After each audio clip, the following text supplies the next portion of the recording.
Hello, hello, hello. Welcome in, everyone, right here, Fantasy Life on Sirius XM Fantasy Sports Radio. Kendall, Valenzuela, Adam Ronis with you for the next couple of hours, congratulating all of you that got that fantasy football championship. We want to hear from you. We want to see the screenshots, so make sure to send those in. I've seen a ton coming in this morning, Adam, and it's just one of the best times of the year. At Valenzuela17, at Adam Ronis over there on X, because we get to celebrate you guys and the championships that you were able to win. Adam, how are you doing?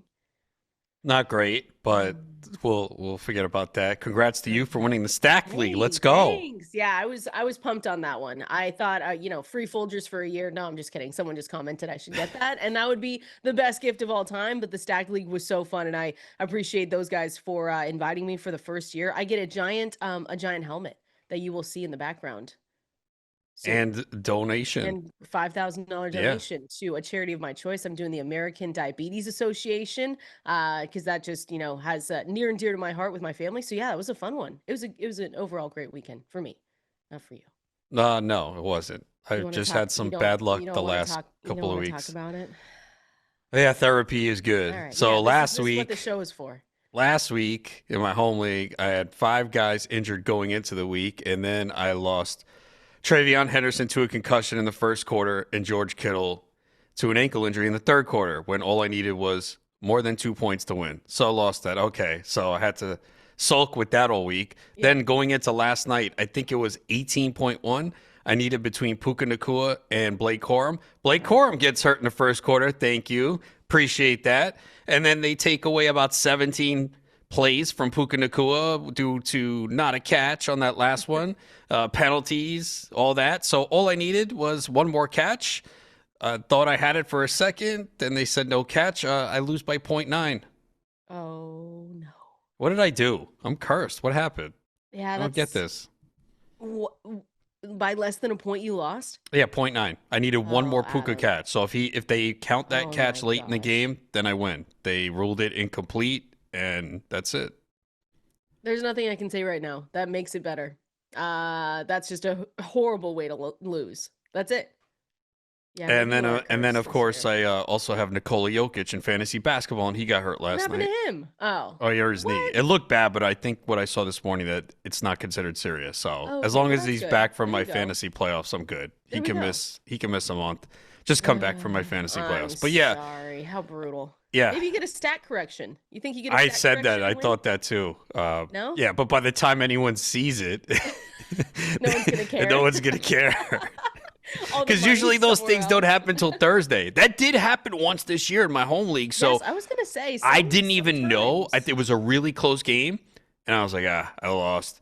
And then I checked the standings on Friday, actually, or Saturday. I didn't know till like late in the week. I was like, oh, wow, I won. I went back and looked. Now, that was an IDP league. You find way more stat corrections with IDP because sometimes it'll go from a half an assist to a full tackle or vice versa. So you see it a lot more there. You do see it occasionally with offensive players where they'll say this player, it wasn't a fumble, or, they change a yard to plus 1 yard, minus 1 yard.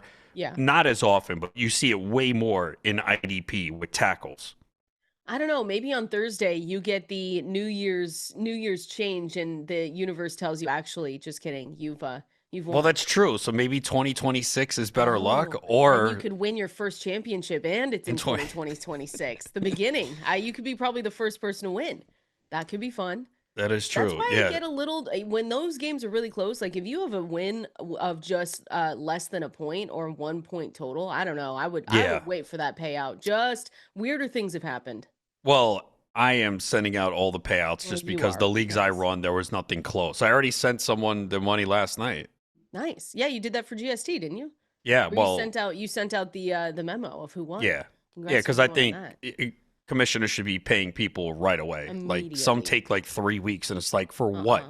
You don't have the money? To get their money back. Yeah, I was just to get that money back. They're putting all of it on the week 18 incentives bets. Probably, yeah, that's what they did. They don't have it. Yeah, exactly. Oh, I'm sorry. That's the worst. I would rather lose. Rather just get blown out. Yes, exactly. I would rather lose instead of being tortured. Fashion. Yeah.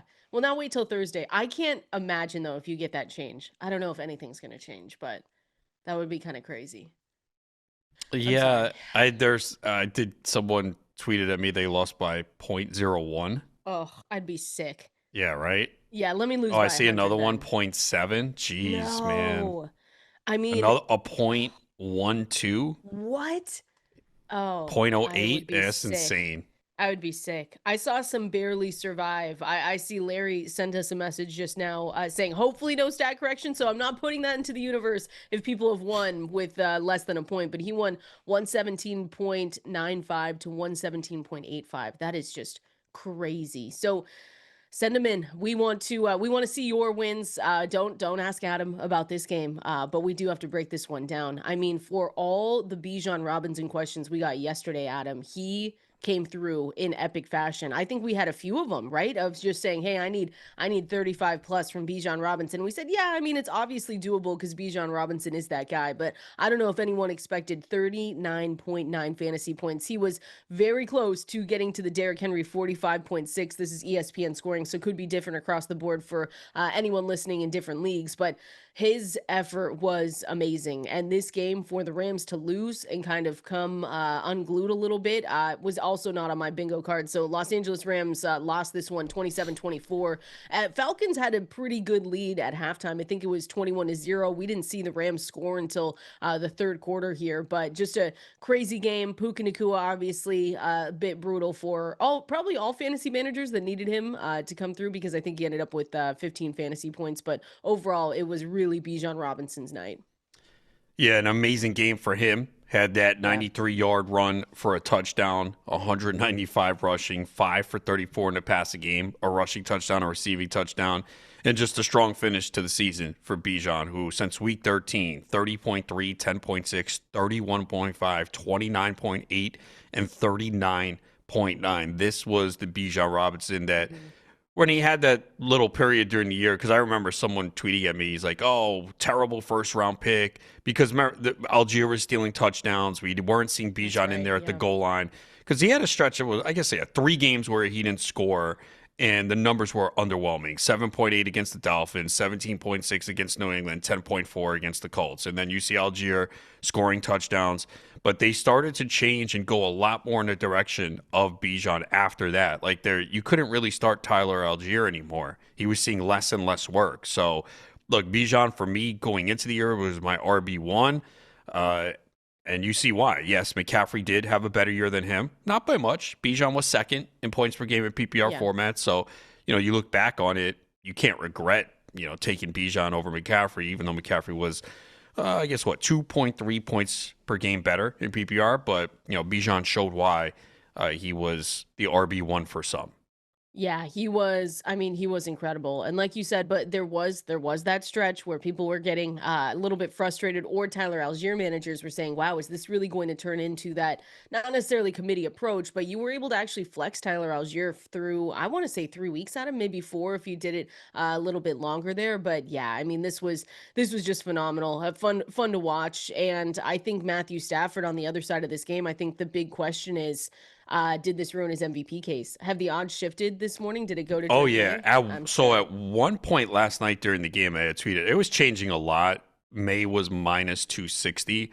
I think it's kind of more even, because I think they did some poll of people like last week, and Stafford was like the favorite. So I don't know if this is going to sway voters after what they saw yesterday, but when I last checked, how come this not popping up now? It's because it knows you're on the radio. Probably, yeah. But I think it's kind of closer to even now. Okay. I mean, after last night. he entered this game, right, having a season that I will say I don't think many people saw coming. If you called it, congrats, but it's his 17th year. We had the back injury, conversation going on all season. And he entered this game league high 40 touchdowns, just 5 interceptions, and he was coming off one of his best performances of the season. And then Monday night happened in prime time. What did it shift to? May is minus 400 on DraftKings, and Stafford's plus 300. Wow. Trevor Lawrence is third. Hey, there we go. T-Law. Let's go. With Caleb Williams. They're both plus 18,000. Williams. Yeah, okay. plus Well, 18,000. okay. I did not see this happening on a primetime game. We were talking about this yesterday. Okay, what's he going to look like? Because there were questions a little bit yesterday about if they're going to rest people or what the team's going to look like. And we said, no, there's no way, because they need to win this game. They want to get the number 5 seed, and they want to make sure that Matthew Stafford has, just puts a little bow on his MVP season. But he threw 3 interceptions, pick 6 debates. It's just he did not look good last night, and that was again not on the bingo card for me for seeing that from Stafford against the Yeah, Falcons. they just didn't do anything in the first half. No. Injuries on the offensive line. He was pressured a lot. They couldn't run the ball for a period. And yeah, just they looked out of sync and it looked bad. They did come back and make it a game, but definitely clearly hurt his MVP candidacy because Well, yeah. Drake May had that big game and Stafford threw the 3 picks. So still been a good season for him, but Rams now have lost 2 straight games here, and now they will be locked into the 5 or the 6. Yeah, it's crazy. And I think the Rams injuries, obviously, when we talk about them, they take a toll, obviously. And the injuries kind of piled up in a tough way on Monday. On the offensive side, they were without their left tackle, right guard. Of course, Devontae Adams was still out of this one. So not the best time for maybe a Rams slide. I still believe that they're a tough team, Adam. Like once we get to the playoffs, that we'll see them kind of come back together. They really want Devontae Adams back. I think that's more obvious now than ever. Puka Nacua he was getting it done, but they just need to get a little bit healthier. So they don't have the NFC West title or the number 1 seed to play for. So when we look at this, it's really it's a team that I was reading this morning on The Athletic, but they were just built around their superstar players, and to lose some of those guys is obviously not helping in this moment. But again, they're not going for the title. They're not going for the 1 seed. So they're going to be locked in maybe, like you said, to the 5 or the 6. And they probably want the 5 because that team then goes and plays Tampa Bay or the Carolina Panthers. For sure. And I did see during last night's game, the Rams were favored to win the Super Bowl. But looking at it now, it's now Seattle is the favorite at plus 475. The Rams are plus 550. The Broncos are plus 700. Niners are plus 850. New England plus 900. Eagles plus 1,000. Bills plus 1,100. Jacksonville plus 1,300. Texans plus 1,400. That's on DraftKings. So you could see how wide open it is. Because whose year is it? Who's the Super Bowl favorite? It's like an unhinged NFL season this year. Yeah, I don't remember anything like this. No, not for a long time. If I've ever remembered it like this, but this is really fun, I think, to me, because we always get, and I'm one of the people though, Adam, that I like the dynasties. Like I like watching the Chiefs dominate. I really do, because it's just good football. I like watching the Patriots, but this is a fun year where we're legitimately talking about like Jacksonville and how far they can go, and some of these other teams that maybe people didn't see coming. The Bears, some people say they're playing with house money, but I don't know. They've looked good, and they've been the comeback king. So it's kind of fun. I'm enjoying it. Yeah, when your team's not in it, I guess it's a little more fun. If your team's in it, it's a little stressful. Who are you going to cheer for? Can you jump on a bandwagon for the playoffs? I'm not sure who I'll pick yet. Okay. Can we get that this week though? After this weekend? Yeah. Okay. You don't have anyone in mind? Who are your top 3? Top 3 of who I would root for? Yeah. Who are the 3 options that we're going? All right. Well, we're obviously eliminating Philadelphia immediately. So are you sure that could be fun? We could get you a hell no. A t-shirt. San Francisco is out. So X those 2 off. That one. Okay. Maybe the let's Panthers. see. Maybe you should cheer for the Panthers if they. I have a friend who's a Panthers fan, so. So that rules. I wouldn't mind seeing Buffalo win after everything they've been through, but that's true. I don't know if that's going to happen. I think Jacksonville's would be fun. Okay. The Chargers, but that's never going to happen because it's the Chargers. Come on, you don't want to. Steelers? Hell no. That's another one on the list that is definitely a no. Just go for the 1 seed Broncos. Just cheer for them. I don't mind the Broncos. I used to always like them when John Elway was there. Who was was it Mims that you played as prop? Oh yeah, that was last year. Yeah. Maybe as a thing. And now he's irrelevant again. Yeah. I just can't believe it. Like, so if the playoffs started today, it would be Green Bay traveling to Chicago, Los Angeles. Well, this is going to be different, but it would be Los Angeles. No, this isn't right. Going to Philly, San Francisco going to Carolina. Actually, yeah, that is right. Seattle in the 1 seed. Houston playing Pittsburgh. Los Angeles Chargers playing Jacksonville. Buffalo playing New England. Buffalo, New England would be amazing. Yeah, that Will would be be. amazing, really, if that does happen. I can't, for everything that we've talked about with the Chargers, I mean, they're still here, 6th seed. I just don't know. Do you think they have it in them? Do you think they have the firepower to make it maybe through one of these games? Probably not. Not with the offensive line. Again, if you look, Yeah. they really have not been impressive down the stretch. The one game that the offense played really well was against Dallas. So they just I don't see Herbert holding up behind that offensive line. Yeah, with his hand injury and everything else, they're happy they got Amari and Hampton back. Let's just say that maybe Quentin Johnston can come through, have another big enough game. Keenan Allen, things like that. Houston is interesting too because we've talked about their defense before. I don't on the offensive side, they haven't been one where throughout the fantasy season we were totally enamored with them. It was obviously a Nico Collins situation. Their running back room was not necessarily one that we trusted all season long. Now with just Woody Marks, Nick Chubb. So that one will be interesting because we do talk a lot about these defenses and how they can hold teams in these games. We saw that with the Eagles just a couple days ago. But Houston, I think, is an interesting, at least sleeper in this because of how good their defense is.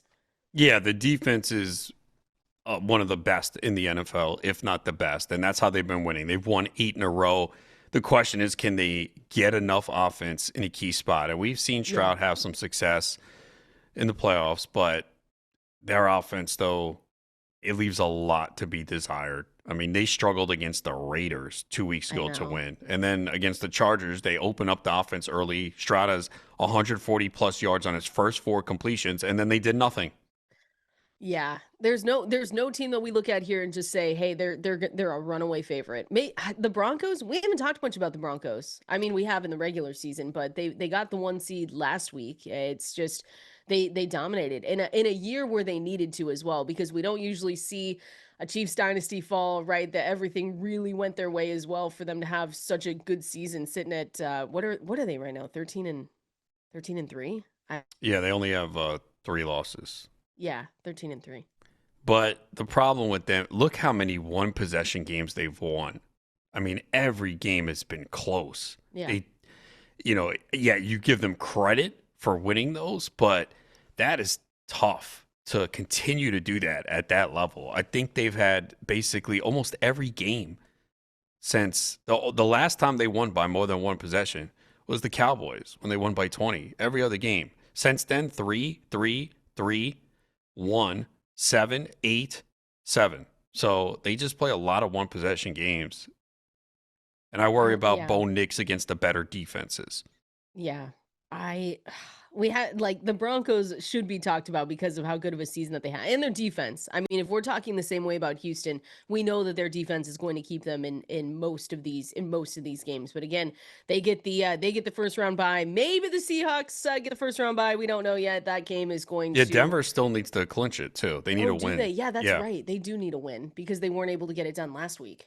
And they'll get the Chargers, who are resting. Yeah, that's right. Oh yeah, Justin Herbert isn't playing in that. I don't think anyone's playing in that. So they'll probably be able to get that done. And we'll see about the Seahawks. I'll be sick all Saturday. Don't call, don't text. Oh, I'm nervous about that. I don't know. I'm just nervous. The 49ers are one that all year people have talked about the Seahawks and the Rams, but they've been kind of lurking in the background for the 49ers. And they really do have a very clear path off of, and it's just, we've talked about this. You have to win the games that are in front of you. I know people are saying, well, they had the easiest strength of schedule, and I've said that all year, but you still have to win those games. So we'll see what happens on Saturday. We'll see what happens going into this week as well. We are, like I said, going to go through all of your wins, though. Want to hear from you at Valenzuela 17, at Adam Ronis over there on X. Send in any screenshots you have of those championship teams. I also want to see, Adam, who's on those teams, because of course it's probably going to be a lot of Puka Nacua and a lot of other guys that we're expecting. But I want to see those championship teams. Send them in, and we're going to talk about the unsung fantasy playoff heroes and some of the guys that we didn't usually talk about. We're going to break them down here coming up next. Appreciate everyone hanging out with us on this Tuesday, going through all the championship wins, not talking to Adam about the Puka Nacua non-catch, because how long is that going to hurt for? 3 months? 10 years. No, I don't know. But You'll be thinking about it forever in your sleep. No wonder why you don't sleep. You have things like this yeah, happen. that's part of it. Gosh, Last so night did was you sleep tough. last night? I was gonna No, say probably not. not. Definitely not. Yeah, there's no chance. Can we address something? If you're a commissioner listening right now, pay your people right now. We Yeah, just heard don't wait until March. I mean, what is that? we just heard from Brian in the back saying he doesn't get paid out till March. Don't do that. You would hear from me, and I'm not kidding, Adam. I'll give you this week. This week, okay, whatever's going on. Sometimes life gets in the way. Whatever. New Year's, you'll hear from me every single day if I don't get paid after this week. Not you specifically, because you paid everyone already. So there we are. Yeah, well, I already paid one person last night and we'll pay the rest today, just waiting for the information. But yeah, you have to pay people right away. Now, if you want to wait till Thursday or Friday due to stat corrections, I understand that.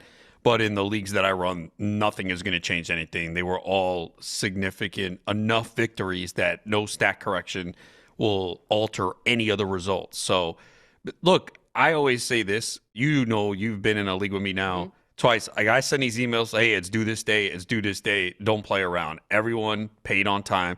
So if that is going to be the case, which it should be, because you should not have a commissioner right now chasing people for money.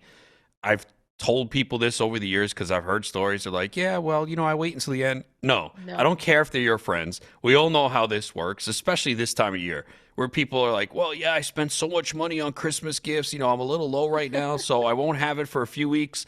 No, you got to pay right away. It's just like you think the high stakes leagues are going to say, yeah, it's okay, you can wait. No, you got to pay the whole amount to get in, and just makes it easier for everyone. So if the commissioner is going to get all of that money early before the drafts, there's no reason why he should not be paying immediately.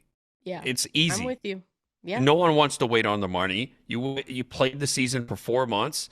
You won what you deserve. You should get paid immediately. There should be no 1 month, 2 months. I mean, that's absolutely 2 months insane. Is crazy. 2 months is crazy. Unless your commissioner invested that money and is waiting to pull it out, or is he on vacation taking that money somewhere? So Cancun. Yeah, there shouldn't be any long wait. So that's why you have to make sure you play in a league where you can trust the commissioner.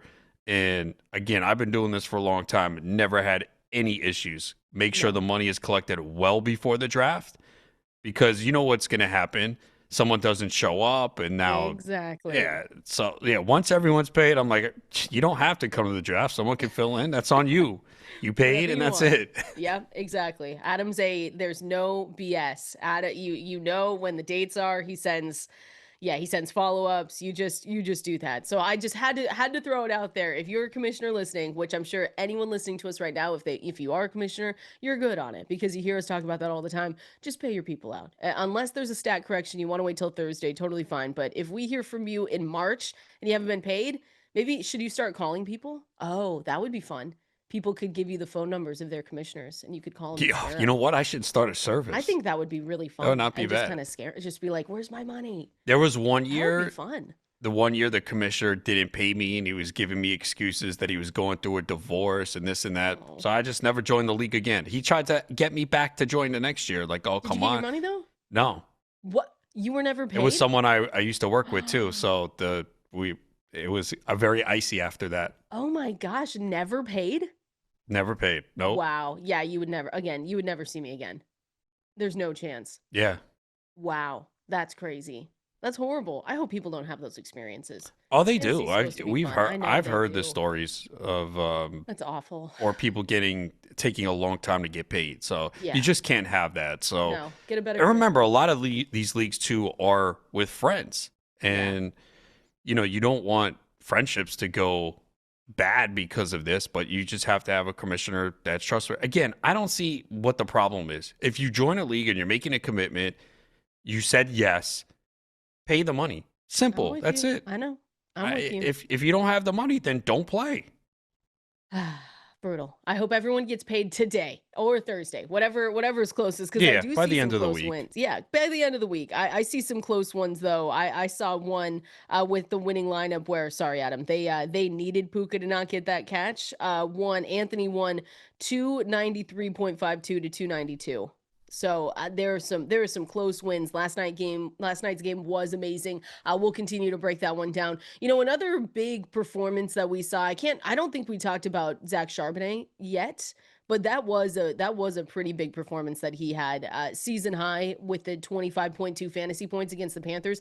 I don't know how many people would have started him though, if that was by choice or just because maybe someone had a ton of running back injuries and they just had to go that direction. But 110 yards, 2 touchdowns, a pair of catches for 12 yards as well. I mean, that was a big one. I don't even think we need to go into the 2026 outlook of this running back room, because I think it's going to probably be the same for us going into 2026 drafts. But Zach Charbonnet coming through maybe in those deeper formats was kind of fun to watch.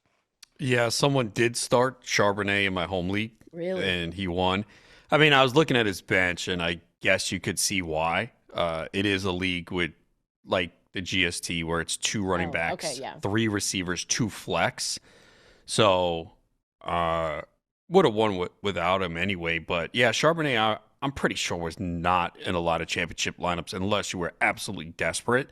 I don't even remember getting any questions. There might have been one question about him on Sunday morning. Okay. And I don't think we picked him. I mean, it's fair, though. Yeah, I mean, like, what could you have expected from Charbonnet based on what we've seen this year? I mean, I guess a touchdown, right? Because he has scored a lot of touchdowns. Yeah. Even before this game, he had 9 touchdowns this year. But when you get a guy often many weeks in single-digit carries and 30, 46 yards, like 30 to 40 yards, that's generally where he was this year. Like, it's hard to start that player with confidence in championship week. So I think the people that did have Charbonnet in their lineup, it was out of desperation, where they said, look, there's no one on the waiver wire. I really don't have anyone else. Should I start him? Because I'm pretty sure he was probably 30s, I would say, in the rankings at running back. Yeah, had to be close.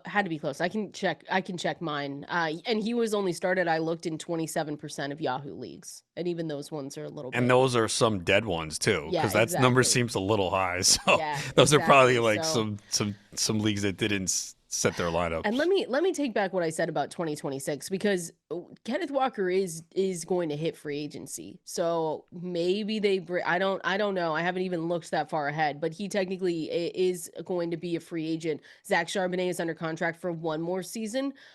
So with the depth chart and everything else, if it's the case where Charbonnet's the only one there and Walker goes, then obviously we have different conversations about where we draft him and everything else like that. But if they bring both, if they bring Kenneth Walker back, it feels like it's going to be the same situation that we've seen the past couple of years. Yeah, it would be a nightmare. Like last year when Charbonnet filled in, he had some massive games. This year, though, just 3.9 yards per carry. The efficiency went down, but he's got 19 rushing touchdowns in the last 2 years over 32 games. I mean, and his biggest performance, so besides this past week against Carolina, that was the biggest performance of the year. We saw him reach 19.5 fantasy points against Houston week 7, which I don't think a lot of people, I didn't see that one coming because it was still the Houston Texans defense at the time. He was averaging less than 15 points every single outing. And a lot of those were sub 10. That's what he was giving you in fantasy points. Yeah, this backfield was a headache for fantasy players this year, because again, most people drafted Kenneth Walker around round 4, with Kubiak coming in, expected a big year from him. And again, we had hints in the preseason, right? They had mentioned, it could be more Charbonnet, and then it was way more Charbonnet than Kenneth Walker owners would have liked. And again, the worst part of it was, it's not like Charbonnet was great. Like, I think if you had Walker and you saw Charbonnet come in there and be efficient, you'd have to say, well, you know what? He's playing better. I can't argue with that decision. But Charbonnet did not have his efficient season. And there were too many times where Kenneth Walker would have a big run, take it inside the 10, and immediately they pull him for Charbonnet. So that was the most frustrating part of it. And on a week-to-week basis, you just didn't feel good starting either guy. The later we got in the season, it was like, just avoid the Seahawks backfield, because you know how this is going to go, and you're really banking on a touchdown from Charbonnet. And he did come through many weeks, but you can never start Charbonnet with confidence because he could have No. 8 for 46 without a touchdown, and then that's a terrible week. And with Walker, he needed to have that long run, and we just didn't see it. We saw it in week 16. He had 2 long reception and the long run. Outside of that, we didn't see it. So, like, there were people who were like, oh, I benched Walker in week 16. I can't blame you. The 2 previous weeks, he had 3.9 and 2.7. Yeah. It was frustrating. As a Seahawks fan, it was also frustrating because you're right. There was no situation where we said Zach Charbonnet looks 10 times better than Kenneth Walker. He should be featured a bit more. Because if that were the case, it would have this backfield would have given shades of the Pittsburgh Steelers, with Kenneth Gainwell doing better in the receiving game and being able to be played more often than not. And same with Jaylen Warren. Like, I still played Jaylen Warren. Down the stretch, it got a little bit, it was just a little bit worse than what we started the season with. But that was one where it was kind of obvious towards the end that they were going to continue using Kenneth Gainwell more, especially with the passing down work. And that could have been what we saw with Zach Charbonnet, but it just wasn't there. So, yeah, the 2026 outlook is going to be interesting. Free agency, and we'll start talking about that here in a week or two, is going to be interesting as well, because there are some big names, as always, hitting free agency, but we'll see what happens with, Kenneth Walker and some of these other guys. I want to continue on talking about some of the other heroes from week 17 for the fantasy football playoffs and for the fantasy football championships. Going to continue going through your screenshots as well at Valenzuela 17, at Adam Ronis over there on X. You can send them in. We're going to do that and have more week 17 takeaways here coming up next. Hopefully it is a Victory Tuesday. Yeah, Victory Tuesday for all of you listening here with those fantasy championships all wrapped up. Of course, if your championship goes and extends into week 18, we'll be breaking down some waiver wire names to know here at the end of the show, just in case. We have our rankings that are going to be updated as well at fantasylife.com, because we know some people just go into week 18 and that's okay. So we're here for you as well. I see one. I want to shout out, I think it's Sanji, for Malik Willis. Look at this. Malik Willis secured me back-to-back season championships with a little help from several Puka Nacua plays getting taken away. 132 to 129. Look at that, Malik Willis winning people leagues. Yeah, Malik Willis was great. I picked him up in my Superflex league and started him and thought that would have been the difference, but I was on the bad side of the Puka Nacua. I mean, that's amazing because we had gotten so many calls yesterday. We said Puka could put up 25 to 30. For sure. And he was so close. He had a touchdown call back because of penalty. Another big catch, about a 34-yard catch, called back due to penalty. And then, of course, that last play late in the game, which they need, like, that should be a catch. Like, the defender grabbed his hand and the ball came out for a second, and then he corralled it back and landed with it, got both feet in. I mean, like, we got to change these rules, man. Like, anyone watching that, regardless, take away what you needed from Puka, bats, fantasy, anything. Just looking at that, isn't that a catch?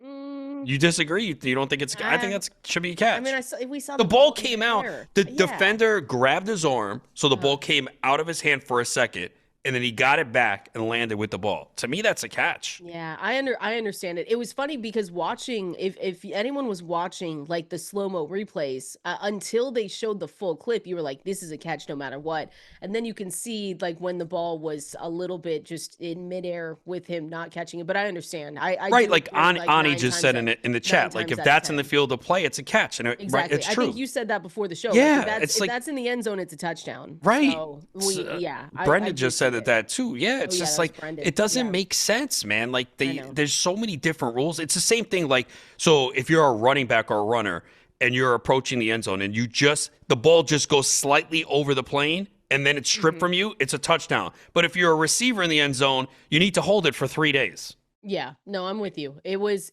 crazy. It was, I didn't even think it was up for debate really. And then they said it was called back and I was like, okay. Well, I knew it was coming back just because he was on. Just for the pain. Yeah. Yeah, because naturally. Maybe you should have told people that. Maybe you should have told people that you needed Puka Nacua so they knew to like lower expectations. That feels like what's happening here. He hadn't scored 15 or less fantasy points. The last time we saw that was week 13. Every other time it's been 27 plus. Yeah. Yeah, and then they took him. You know what? I want to check now. They take him off the field a lot now. In situations where they run the football, I have no problem. But he was coming off the field a lot last night. You didn't notice that? No, I did. I just don't. I'm trying to look at where. Yeah, I I'm would looking at have the snaps that. now Yeah. to see. So he played 74% of the snaps. He was at 78 the week before, and then 56 in week 15, 44 in week 14. But like, I don't know, 74% seems kind of low for him for like an elite receiver. It was brutal. Like no matter which way you look at it, it was just absolutely brutal. And you needed him, so even worse. You've had some Yeah, bad luck the past 2 there's years. there's a lot of people out there I know that have stories where they needed just a little bit more from Oh, for Puka, sure. and We're oh here for man. you. We're here for you for the wins and the losses. You guys can send in those screenshots too. Doesn't always. It's not always pretty in fantasy football, and we understand that. But that was, yeah, I saw a lot of angry people over there on Twitter last night. So that was one to watch. I think should we say thank you to Jacory Croskey-Merritt managers? Do you think anyone started Jacory Croskey-Merritt this week? 22 Yeah, so 22 fantasy points. I know in the GST, the other one, Howard Bender did start him, and it Really? Out of actually, desperation, or it was an actual play? no, it was a play. I don't. Wow. Well, I'd have to look at his team because remember we shut the waiver wire after week 14, but he did put him in like last second, and it turned wow. out to be a at difference that. maker. Yeah, I mean, it was so when we look at Jacory Croskey-Merritt, 22.5 fantasy points, the second best outing of the season. The last time we saw him score even close to 20, but he got 27 was against the Chargers week 5. 11 carries, 105 yards, and 2 touchdowns in this one. Looking at his team, I think he took Kelsey out to put him in. Oh, that was a good call then. Yeah. I mean, you pretty much figured Kelsey was not going to have a big game unless you were into the whole narrative and the incentives he needed to finish the year. But then you look at the quarterback against the Denver defense and you're like, yeah, I don't know about this. It's probably not going to work. Yeah, you're like, this is not going to happen. But yeah, shout out to Jacory Croskey-Merritt. Howard Bender, too. 22.5 fantasy points. Where does he get drafted next year? Not Because very high. it's not even close to where he was going towards No, the end of drafts. there were some leagues he was going in the 5th round. Yeah, like 6th round. So we talked about him a little bit in the preseason. I know I was taking him in the 17th, 18th, 19th round in early best ball drafts. Then he started to gain a lot of hype, and then I was out. Like there comes a point where the price is too high. Now, even in this game, like he got fortunate. 72 yards came on one run. Oh, yeah. And he got 2 touchdowns. So he really disappointed, though, across the board. I mean, he had a couple of good games. One of the biggest disappointments. Yeah. I mean, he had a good game against the Giants, but they never fully committed to him. You had Rodriguez in there, and then Rodriguez eventually overtook him, but was out due to illness. You had Jeremy McNichols in the passing game. Croskey-Merritt caught 9 passes on 13 targets. Ooh, it was brutal. Again, he's going to be on the list of one of the most disappointing fantasy players drafted this year, simply based on ADP. I know some people were probably just out on him completely. I know that I remember you talking about this like a couple weeks before season started, and you just said, I can't spend this much. Like it gets to a point where you were done drafting him because he got too expensive. Yeah, double-digit rounds again, where you're not risking anything, where if it doesn't work out, not a big deal. But then when you start seeing him go in the 5th, 6th round, where you're counting on him to be an integral part of your team, there was way too much risk because, we thought he might get an opportunity. Things looked better. And wait, when did Eckler get hurt? Oh, it was kind of early, right? It was, right? Very early. 5? Let me look. Actually, no, he only played 2 games. It was week 2. Wow, that was way worse than I thought. Yeah, 2 weeks. So week 3 against Las Vegas was the first week they didn't have him. Yeah, I mean, look, we knew Eckler was going to be a pass catching back anyway, but I mean, that kind of opened the door and it still didn't do much for him. Yeah, it was just it was an awful backfield. And if you took any part of getting Jacory Croskey-Merritt, like I said, he did not outperform his ADP. It was way underwhelming. And he only had 2 games, like I said, of 20 plus fantasy points. And then the rest, besides 3 outings, were 10 points or less. So besides those 5 weeks, everything was less than 10 fantasy points. Yeah, that's but hey, bad. If you paid attention Christmas morning and you decided, Rodriguez is out, I'm going to start Croskey-Merritt. There you go. Then it was your hero. and it worked out for you. So congrats to anyone that did that. We're going to continue on and continue going through your screenshots. More week 17 takeaways as well coming up here next.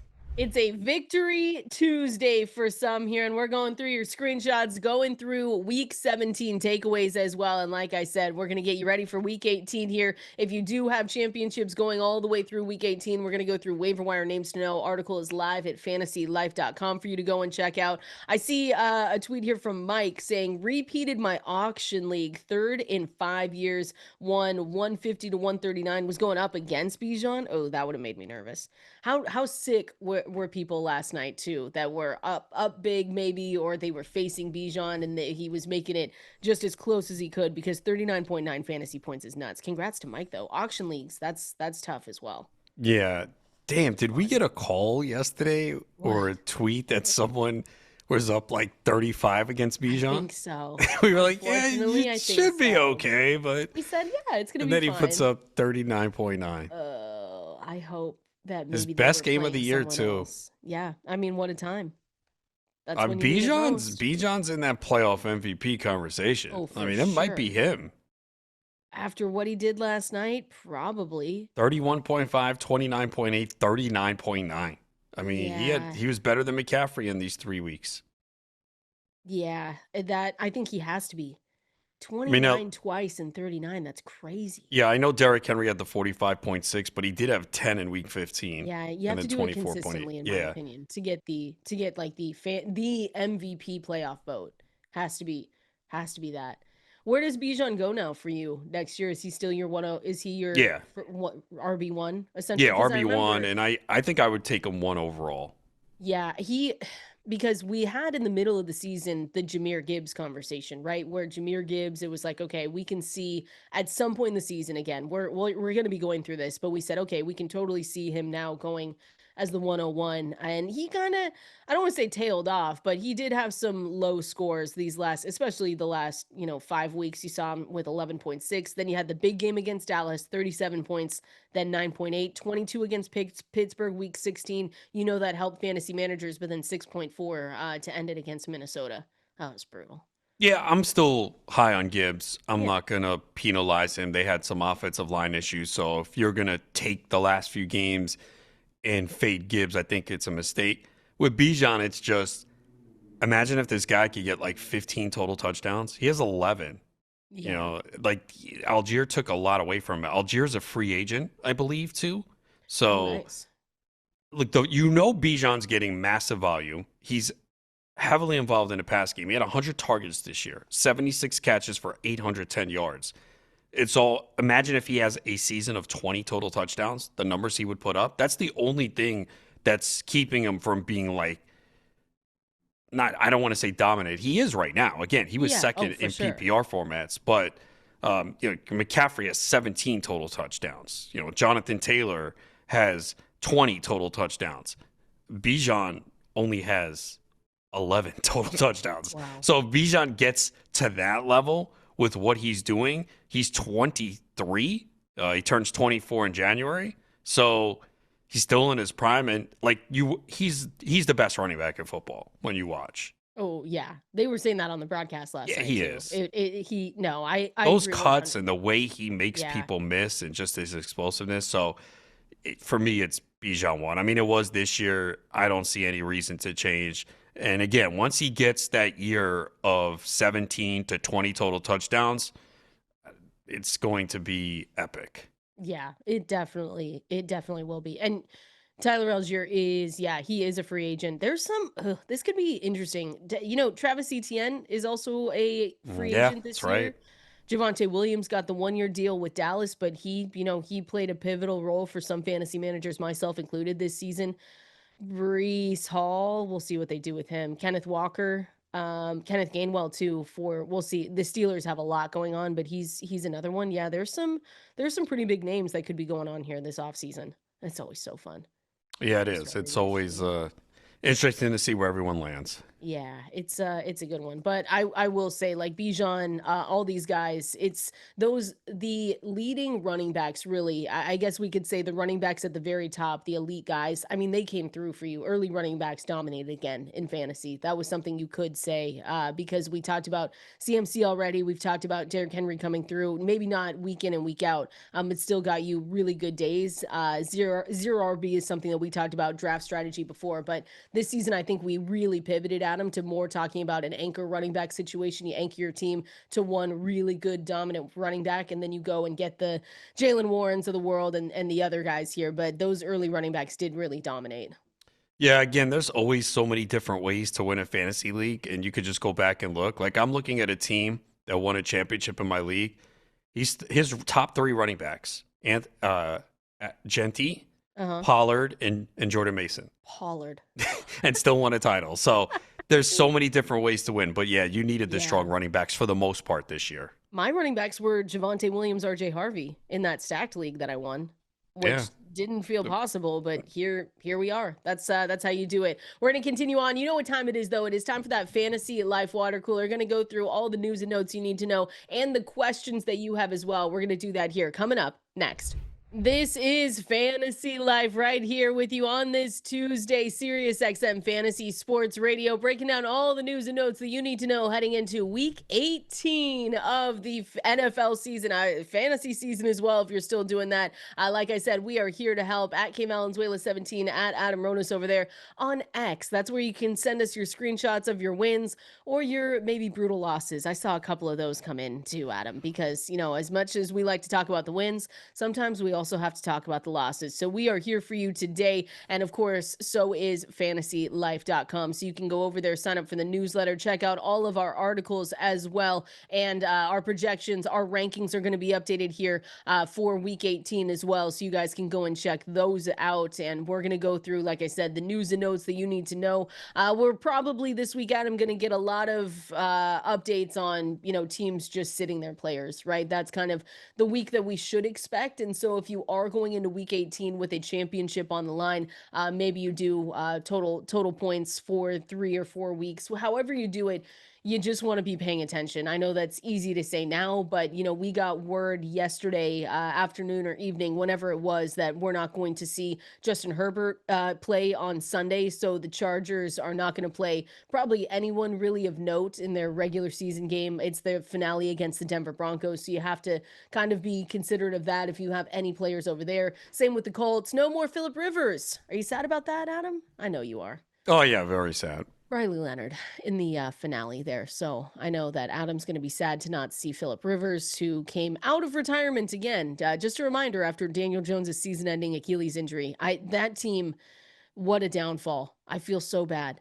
Like for fans, for the team in general. You thought they were going to be, I thought they were going to be one to make that run. And then all of a sudden everyone gets hurt. They make big moves in the before the trade deadline as well with, Sauce Gardner and making sure everything's shored up for a good playoff run. And now all of a sudden it's Riley Leonard, week 18. Stinks. Yeah, Rivers did give me a glimmer of hope that if the Mets do call me, that maybe I can be a participant for a few days. That could be fun, yeah. You can do it. You play softball. The Mets are doing nothing right now, so they might have a spot for me at this point. No, you got Polanco. It's fine. Oh, yeah, great. Yeah, that's definitely going to make things great. But, yeah, this is the tricky part, navigating through this week. And we know there are still people playing for championships, so we are here to help. But it does make it challenging. And then you're going to have other teams that are going to start announcing that they are going to rest players because they don't have much to play for. I know Jerry Jones was interviewed today, and he indicated Dak's going to start, but he might not play the whole game. So you have those factors to take into account. Those are the worst. So, yeah, it's going to be a challenging week to navigate through for sure. And you just really have to pay attention to the news and know what's at stake for certain teams. Green Bay, obviously, not going to play anyone as well. They are 6.5-point underdogs in Minnesota. So, yeah, it's one of those weeks where you're just going to have to pay attention to every little news detail that comes out. How do you, and I know we don't usually talk much betting on this show, but we will going into the playoffs. How do you approach it, Adam? I know we talked with Jonathan Pontobel yesterday about, just the prop market, because everyone says, well, we've got the incentives. They get the list of incentives that this player needs this many catches, this player needs this many yards to reach however much money. But how do you approach that going into this week? Because it feels like one where maybe people lean into it a little bit more because fantasy's done and they want a little bit of something to make it worthwhile for week 18. But it feels a little bit like it's a little dangerous too. You got to be careful there. Yeah, you have to be really careful because, again, the books are well aware of it. Like, it's all over. So they're not going to give you good value on these props. And I talked about it last year with Mike Evans. Everyone knew Evans needed 1,000 yards, and they were going to do whatever they could to get him. And that number just kept going up the entire week.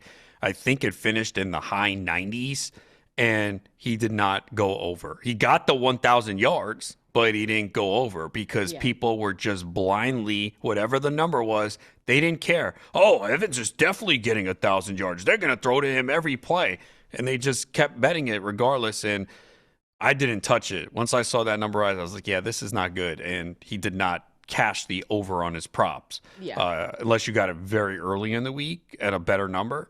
So, yeah, you got to be very careful because you're going to see all this stuff of all these players that need something, and the books are well aware it's not going to go under their radar. It's not a secret. Let's say that it's not a secret. What are some good ones this week? Let me throw some out there. Oh, okay. Oh, the Chargers are resting players though. Keenan Allen needs 6 receptions for $750,000 in bonus money. That's probably not going to happen. Stefon Diggs, 30 yards. 30 yards for 500,000. Wow, for 1,000 yards too. And they are, well, I think they are playing. Are they playing at the same time though? Ooh, let me. Probably. They usually line up. Yeah, the Broncos are 415 and Patriots are 425. 425. Yeah. Yeah, they're both 425. So, yeah, you could. I mean, but that's not going to be the number for Diggs. I don't even know if they have any early numbers out yet. They probably don't. They usually are. This week's going to be a week where they're going to linger on these props. Yeah, there's nothing out yet. Sam Darnold could get $2 million in incentive money for passing touchdowns, passing yards, completion percentage, and passer rating. So the touchdowns are tough. He needs to throw 3 touchdown passes. Needs to have 150 passing yards, though. That one might be interesting. And then a 0.3 completion percentage increase for him to hit some of those bonuses. $2 million. That'd be nice. Well, forget that. He has a lot to play for. They're playing for the number 1 seed and also a 49ers defense that just cannot stop anyone right now. But it is Sam Darnold in a big game in the spotlight. So why would you say that? He looked good in the spotlight last time, 2 weeks ago. Did he? Last Thursday or 2 Thursdays ago? Yes. Well, it didn't start well. Okay, but he overcame those 2 interceptions, and I think that's all that he needed. Okay. I believe. You believe he's going to take you to the Super Bowl? Yeah. Amen. Okay. Honey, Darnold doesn't stink. Stop. See what I go through, everyone? I get these little comments every single day. Yeah, but it's not like we're making things up. No, you're not. I'm very nervous, actually. Deep down, I'm very nervous about this week specifically and a playoff push. Well, at some point in a big game, he's going to go 320, 3 touchdowns, no interceptions, right? Yes, this week. I love that you said that. And all throughout the playoffs, because we're making a lasagna. I have to find a different recipe, though. I cannot make that every single week. It's ginormous. I can't. Yeah, no. Maybe I'll very filling too. Yeah, someone last night sent me a message saying they also made lasagna and they won their championship. So I don't know, Adam. Maybe that's why you lost. Because I didn't make lasagna yesterday. The lucky lasagna had struck again. I'm just throwing that out there. Deebo Samuel needs 93 receiving yards, $450,000 bonus. That's not going to happen. Oh, Von Miller needs a sack for $1 million. Yeah. Is that happening? No. Deebo has not. What did you say Deebo needed? 93? Deebo needs 93. He's done that one time this year. It's going to be twice. These are fun. I do like these. I can see why people get sucked into these. Rico Dowdle needs 7 more scrimmage yards to hit a $1 million bonus for 1,350 total yards. That could be one. They're playing for something. They are. Sometimes it doesn't feel like it.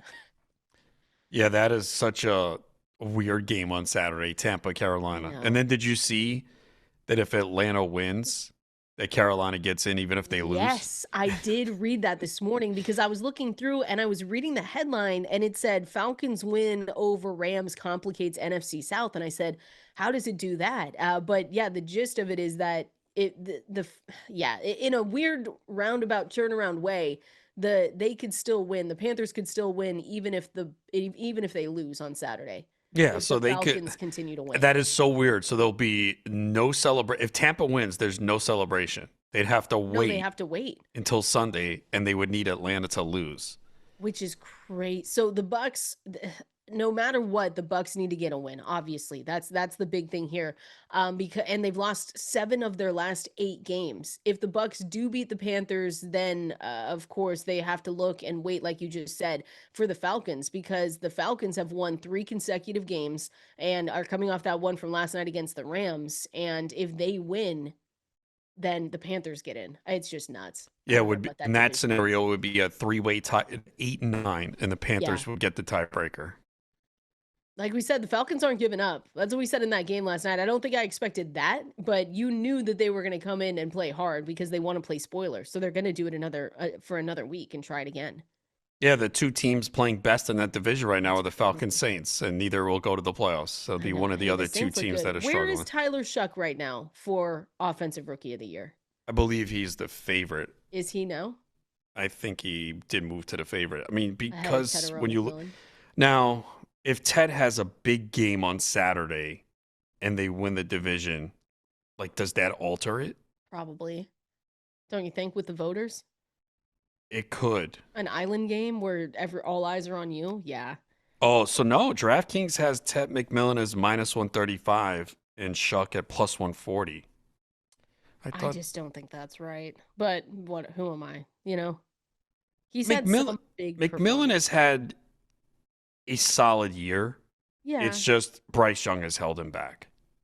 It hasn't been flashy. Let's just say that, like we usually get with some of the Offensive Rookie of the Year runaways, where we just say, "Hey, this is obvious. They're playing the absolute best. They're a difference maker for their team. He's helping them win, etc." Because you're right, it is a little bit of Bryce Young. I mean, Shough can win the award. Say McMillan has a mediocre game on Saturday, and Shough beats the Falcons. Yeah. On Sunday, he probably wins the award. Which is crazy. I mean, but especially when we turn it back to fantasy purposes, if you were streaming him the last 6 weeks, I mean, he did not go under 17 fantasy points for you. He was someone that was solid. I'll use the word I'll solid. say this, though. I mean, Jackson Dart was the better quarterback. Yeah, but he got hurt. No, it's because they don't win. That's why. They also don't win. Well, that's the Saints have been winning a few games recently. And remember, he was not there for all the losses, too. But Dart was the better quarterback. Yeah, but they're not. I mean, Offensive Player of the Year, you have to be one to help your team win. I mean, let's be fair. It's not okay. It's not like they're having a great year. No, but they're having a great December, and I think that's what okay. That's how we're examining this award now, because there's like no standouts. A great 5 weeks. There are no standouts though. I mean, really, it's and Tetairoa McMillan. He, like you said, he has had a good regular season. But he's been held back. So we've had this discussion on McMillan, and you at least a few weeks ago, and you were like, you made it sound like he was having not a bad year, but you weren't enthralled. Like, when you look at where he was drafted and what he's done, are you happy or no? No. I'm not. Are you happy? He's 20. So he's 23rd in points per game at PPR at wide receiver. But he was going in like the 4th, 5th round. Okay, and that's about that area. Like 4th, 5th round is like wide receiver 20 to 24. It feels worse, I think, than it was. You remember the conversation we had about Kyler Murray last season, where big games weren't strung together all the time. I feel it feels almost the same as that with McMillan. You know what it was with McMillan? He did not have like that massive game. He had one massive game where he had 33. Let me guess, that was the Cowboys game. That was Atlanta. Oh, Atlanta. Okay, yeah, where he had 2 touchdowns, 8 for 130. So it was very steady, where it was, between 10 and 16 points every single week. Actually, this past week was his worst game of the Yeah, season. 1.5. Yeah, I mean, well, Bryce Young threw what, for 34 yards? I'm just saying it feels I can understand where you say, okay, he breaks even on his ADP. Let's say that was the same conversation as last year with Kyler Murray. He finished as the QB 12, exactly where you got him, but he did not necessarily help you win weeks, week in and week out. So for Ted, you would get, like you said, 11, 16, then you'd drop down to 7. Then you'd get 10, 13, 17, drop back down to 6. So yeah, it was like it was fine. I was a little bit disappointed. I had more expectations for I think not necessarily him. It was Bryce Young. I think with Kyler, it's just that it was more peaks and valleys where he either had a really good game or he did nothing to help you win. And that's going to be a discussion over the next couple months because people always use that. Well, he finished as the QB7, and then you just look at how the path how you got there is important. And a lot of times too, if you're using total points, then if you stayed healthy most of the season, you're benefiting from that. So that's why I like to use points per game because there are certain players that just stayed healthy. Of course, you're going to be top 7, top 8. If you played every game, you have an advantage over someone that missed 2 to 3 games. So you'll see a lot of that when people are using an argument to prop up their player. And sometimes it's so misleading. You know who else was a big winner, though, besides Shough?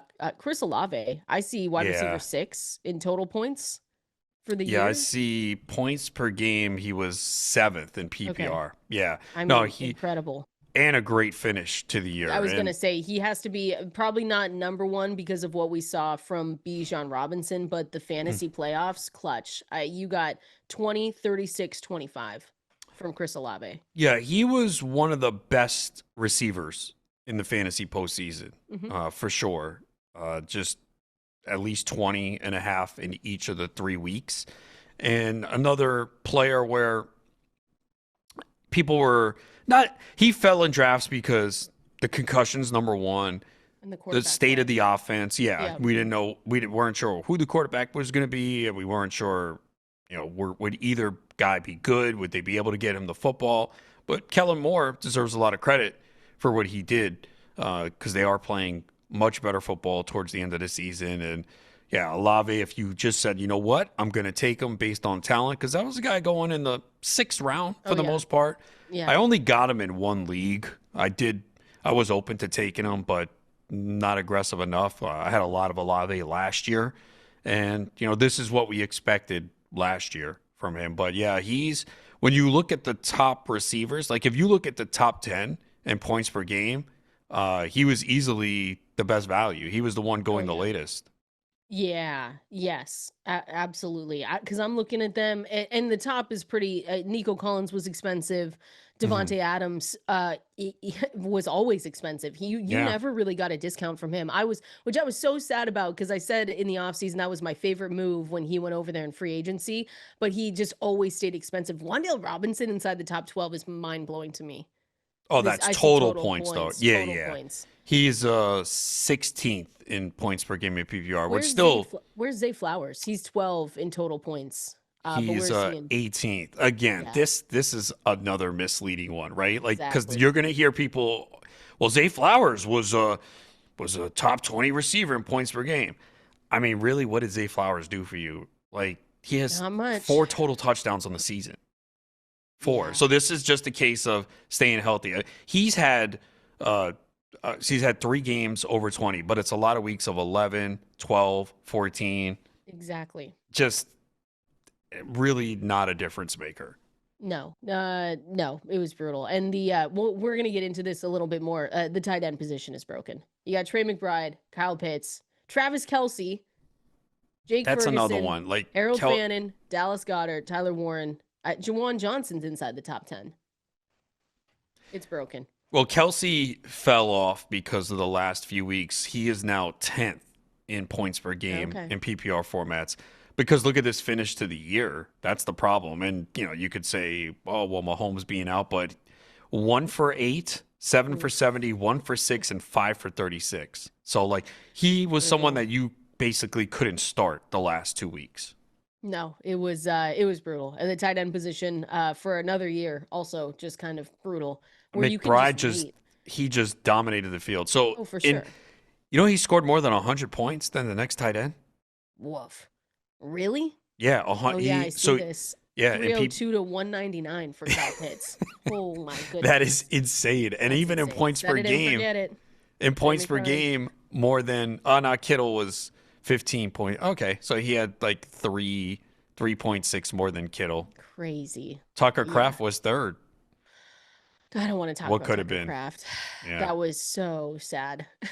I think I would have. He would have been a league winner if he stayed healthy, in my opinion. Probably. I mean, he did Yeah, have a he was couple of on down pace games, for. but yeah, he was starting to cook right after that bye week, and then he had 33.3, and then the next week he got injured. But he started to become the focal point of that Yes. offense. Where in the Mhm. offseason, he was one of my favorite sleep. And I use the term sleeper lightly because he was still obviously a No, top he 10, was. top 8 tight end. But No, he was a sleeper. the A lot of drafts he was going outside round 10. the idea was that give him more targets, right? Because they did not do that the year prior, but he was still obviously coming up and coming in for this team. And so Tucker Kraft, and they did that. They started to do that where he just got more. And then week 9 happened and it was just so brutal. What could have been with Tucker Kraft? I'll take the discount on him though in 2026. I'll go back to that and see what happens here. We're going to continue going through some news and notes that you need to know. But again, really important going into week 18, especially if you have fantasy championships going into this week, that you watch all those injury reports and watch what teams are going to rest starters. We should get that news sooner rather than later for most of them, like we did with Justin Herbert and the Chargers, but just keep paying attention to that. Want to continue on going through true or false, just some true or false questions here, Adam, talking about going back to Trey McBride, Malik Willis being a starting quarterback in 2026. We're going to break that all down here coming up next. Yeah, this is a me song. Sabrina Carpenter though. Well, at least you saw her concert. I did. It was a great concert. Went to a lot of concerts this year. Yeah. You went to the Kendrick concert with SZA. Kendrick and SZA, Oh, yeah. that was so fun. That was a great concert.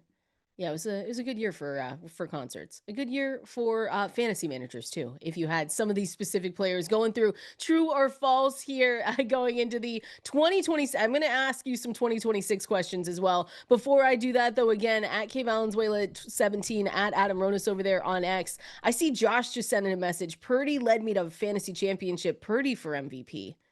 Ooh. For fantasy MVP? For fantasy MVP, yeah. In the playoffs? Yeah, you can make a case for it. I mean, it's always trying, weighing yeah. quarterbacks against other positions. But, yeah, there's no doubt. I mean, Purdy was wow. insane. 30, 36.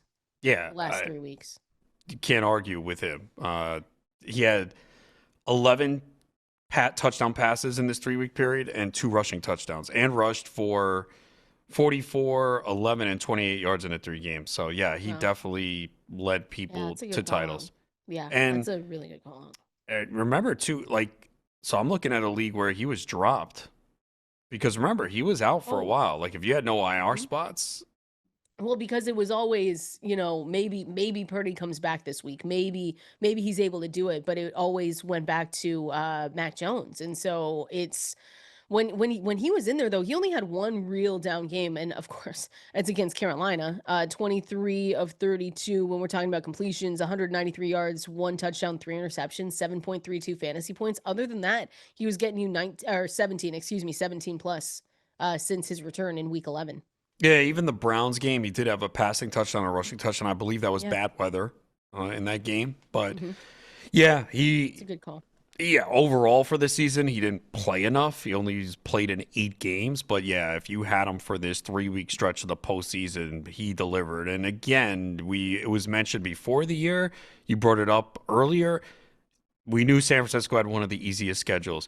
Still, though, what they have done to win those games. Yes. What they have done with all those injuries. I mean, the defense, obviously, they've lost a couple of their best players on defense, which is why they really can't do anything on defense, and opponents have marched up and down the field.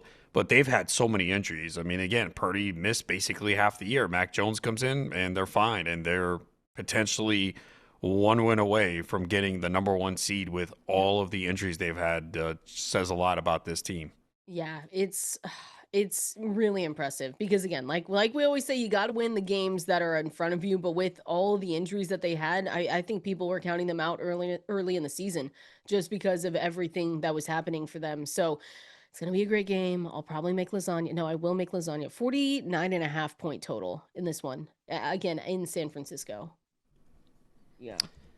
Yeah, should be a good one. That's definitely an I entertaining know. one on Saturday We'll night. find out. All right. True or false? I've got some true or false questions here for you. Curious what your expectations are. Let me just start with this one because Malik Willis, I know you started him in the Superflex leagues. I saw a couple of tweets saying that others started him as well.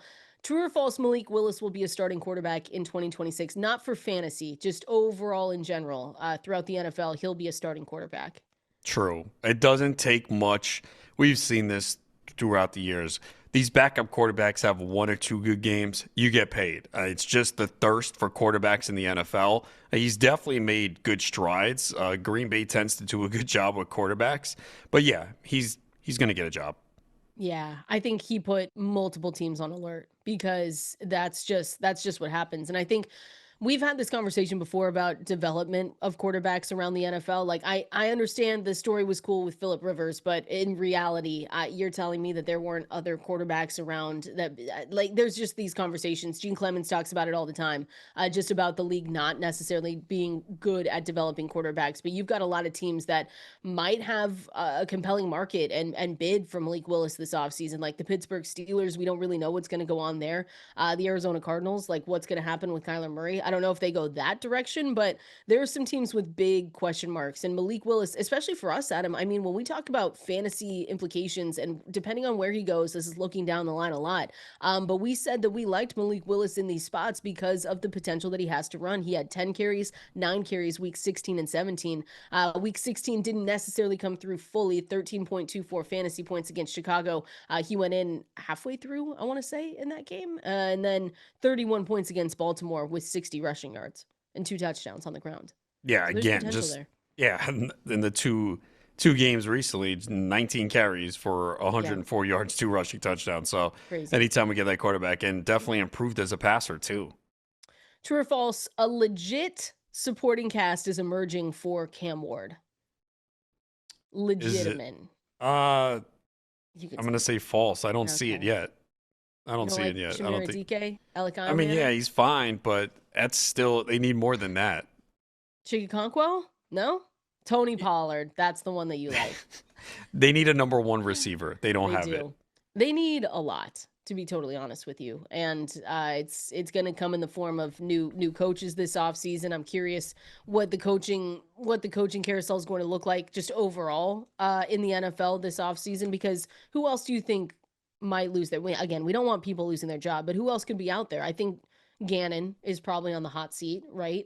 We talked about this yesterday with the Dolphins, but do you think he saved his job over there in Miami? Probably, but I wouldn't be surprised if they let him go. Because again, it felt like they should have done it if they were earlier this year. Season. Yeah. Yes. Pete Carroll? Yeah. You think? I think he's gone. Really? That was a disaster. I know. Well, yeah. I was going to say the offensive line was bad, but who put that together, really? Kevin Stefanski. Yeah, that's an interesting one. I know. Record, including playoffs, this is his 6th season, 45 and 58. And they're heading for their 4th losing record in 6 years. Maybe? Yeah, he could be gone. There's a lot of questions. Mike McDaniel, I think, is the big one. And we'll see. Like, people have been saying Aaron Glenn. I think Aaron Glenn is fine for the Jets. You don't? Probably. That was pretty bad though. It was bad. But it is 1 year. I think you probably have to give him more than 1 year, but that was really disastrous. 3-13. Okay, what about a wild card one like John Harbaugh for the Ravens? Yeah, I could see that happening. Okay. Yeah, I'd say even if they win this week and then lose in the first round, I could see it happening. It's just he's had a lot of success there, but you saw that story with Lamar Jackson coming out too. So there's definitely, I mean, you could see even Pittsburgh too if they lose. Yeah, we've started hearing that for the last like 4 or 5 years, right? Yeah. Just the rumblings. One of these years it's going to happen. Well, it's a matter of which it's one. his 19th season, so maybe I think that would be a mutual parting of ways. I don't think they would fire him. I think it would be just a decision between the two to move on. I've seen Todd Bowles. Some people talk about Todd Bowles like that too with Tampa. Oh yeah, look, 35 and there 35. there is something wrong with this team. Badly. Like I have no faith in them winning this week. They have been horrendous. You could see the reactions of the players, Bowles' comments. Something is wrong in that locker room. Yeah, it was always just confusing because their turn into mediocrity and just horrible play came as they got healthier. So you would think it would just be the complete opposite, but it hasn't been. So those are some of the guys maybe on the hot seat that we see. Let me give you another one here. True or false? Jackson Dart will be a top 10 fantasy quarterback pick next year. Inside the top 10 fantasy quarterbacks. Ooh, I know. Probably true. I think people are going to look at him as this running quarterback that he could get better. I don't know if I'll have him in the top 10, but he probably will be. Close for you though. 11, yeah. 12. Especially like Patrick Mahomes is always inside the top 10. He's not going to be there to start the year. Baker Mayfield looked horrible. He will not be in the top 10. Goff.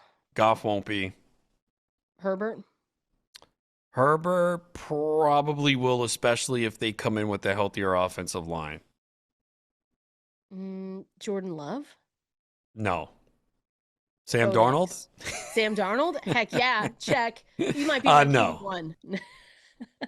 Yeah, I think there's a case for it though, because of the use of his legs and everything else that we saw with him. I know people might look. We have to wait. There's so many questions with this team, especially who comes in as their head coach for 2026. What does that mean for him and obviously his development? But when he was going, and I don't think it'll ever be like what we saw in the beginning of the season, right? Because when he came in week 4 until he went down with that concussion and was out starting in, I believe it was week 11, he had the most quarterback designed runs in the league, which is But crazy. Also keep in mind, he did this without Malik Neighbors, who he will have back.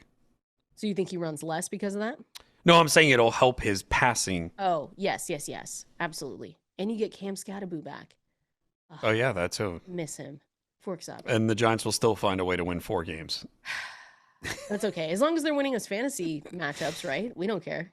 Yeah. I think it's an interesting... I could see some people having him inside the top 10, just based on pure rushing upside alone. Well, yeah, these running quarterbacks always move up the board. So it's going to be close because...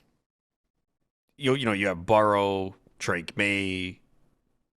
Does Purdy make it there? Does Trevor Lawrence make it there? Dak usually is up there. Hurts. So I think Lawrence has to make it up there, right? Especially if he finishes out this season strong. We're going to do it again. We're going to have the same conversation. The one thing I'll say about Lawrence, can you expect 9 rushing touchdowns again? He has 9. If they decide to go that way and start using him that way. With Liam Cohen, we saw that with Baker. You cannot expect 9 again Not on 9, 80 attempts. 5? Yeah, 4 or 5 is more like it. But I think 9 he'll still take that. And he's 26 passing touchdowns. I mean, again, Lawrence really didn't pick it up until week 12. Like, if we were analyzing Trevor Lawrence after week 11, what are we saying? Bust. Disappointment, right? That's what people were saying. And then, since then, he's turned it on. Yeah. He's had phenomenal weeks, though. And it might have just been a situation where it just took a second, right? Sometimes we got to be learn a new offense. Like we've heard players say that it sometimes takes a full year to grasp a new offense. That's why it's pretty impressive what the Bears are doing. Yeah, and Trevor Lawrence too. Like he's gone through when we talk about coaches and stuff. He's gone through it as well. So and the Jacoby Myers. I was just gonna say that seemed to be the key that really helped. It also took some pressure off Brian Thomas and allowed them to take shots to him downfield. Which at the time I did not. I was like, Jacoby Myers, why are we doing this? Like that. And then Parker Washington all of a sudden is like a superstar. I know. It's going to be fun. And getting Brenton Strange back too. Because what week was that? So yeah, when you put all of that together, that has really helped Trevor Lawrence. Yeah, no kidding. I mean, he's got the weapons. It might not be the sexiest group around, but and Strange came back week 12. So it coincides, when the offense really started to click. It's fun time. Fun time to be here. Fun time to be a Jacksonville Jaguars fan?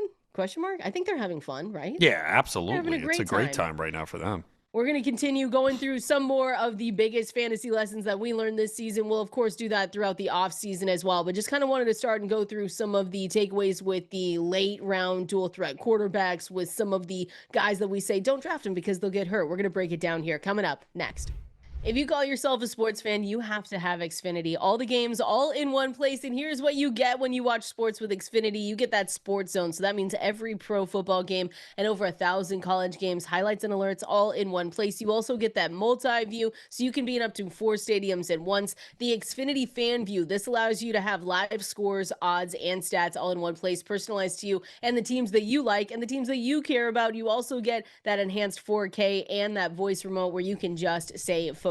Imagine all your football all in one place. Easy. Learn more at xfinity.com. Restrictions apply. New residential customers only. Taxes and fees extra and subject to change. This is Fantasy Life right here. Appreciate everyone hanging out with us on this Tuesday, going through some lessons that we learned, because always, Adam, we watch the film and we get better going into the next season and or the next year, which is tomorrow, 2 days away. Tomorrow. Yeah. What are you doing? New Year's plans?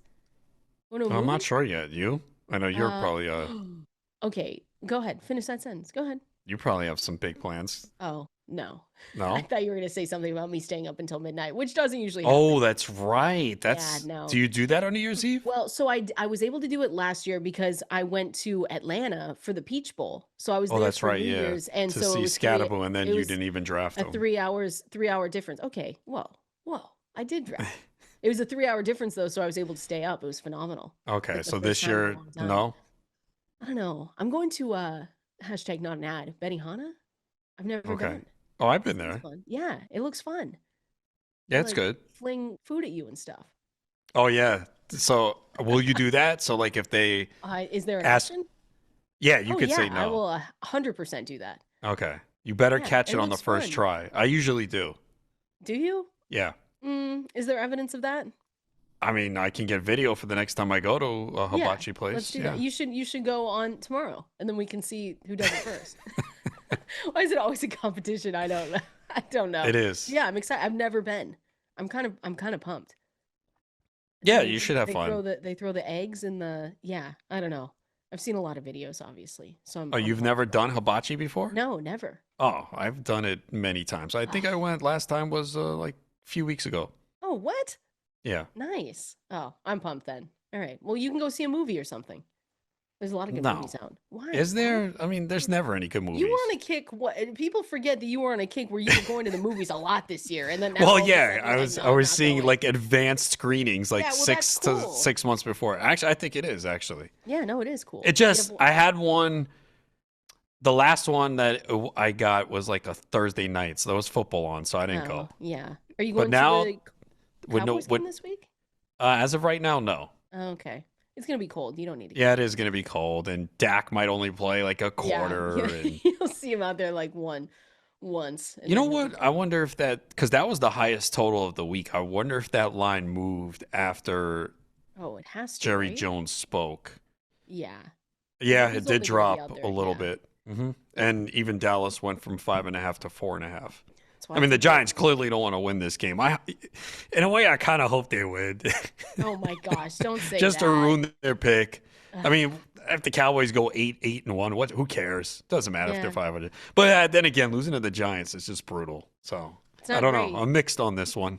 Yeah, it's not great because who right now Vegas has the number 1 overall. Oh, you know what? I was actually losing to. Doesn't matter because Dallas gets a second place schedule regardless. They can't move out of second place, so it Yeah. doesn't change the schedule. It's just the optics of it. Do you want to go 7-9-1 or 8-8-1? Who cares though? We'll The never. one is just really annoying. That tie game was just so early in the season that was annoying. Yeah, they need to get rid of ties No kidding. in the regular Yeah, season. it's just dumb. I know it doesn't happen often, but still, just dumb. Fantasy lessons. Maybe that should be our lesson, is to know so what's your lesson takeaway here really quick on fading someone simply because they'll get hurt? I don't think that was always what we talked about with CMC. I think it was a big part of the conversation with him because of the year that he had last year. But what is your take on maybe that being a lesson of like, hey, this applies a lot to, fantasy managers that have probably gone through a lot of heartbreak because of players that have gotten injured going into the next year. But yeah, what's your takeaway on that? I probably, if they are healthy going into the year, you take the chance, right? But with that said, are you drafting Christian McCaffrey next year?